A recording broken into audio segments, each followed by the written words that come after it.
Monsieur le député, le sous-amendement 412, monsieur Hetzel. Merci beaucoup, Madame la Présidente. Alors, permettez-moi de citer le constitutionnaliste Bertrand Mathieu de l'École de droit de la Sorbonne, qui, par rapport à la proposition juridique qui nous est faite aujourd'hui, dit la chose suivante. En France, jusqu'à présent, on ne parle pas de droit, mais de liberté.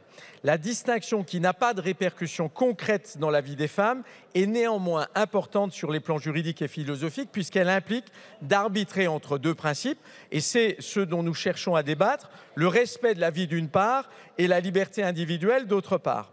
Et donc il dit la chose suivante, avec le texte adopté en l'état, on entrerait dans une nouvelle logique et on enterrerait définitivement les grands principes de la loi Veil. Et c'est pour cela que nous portons ce combat.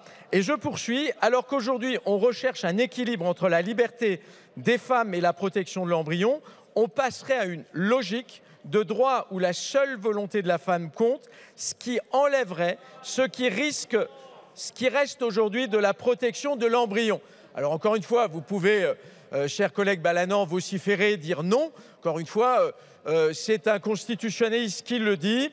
Et il poursuit, une telle disposition relève d'une conception très différente de celle qui prévaut aujourd'hui, alors que l'on protège la liberté personnelle de la femme, c'est-à-dire qu'on lui accorde de ne pas se voir imposer de poursuivre une grossesse, on lui accorderait désormais le droit de disposer complètement de la vie de l'embryon. Donc là, il y a un vrai sujet.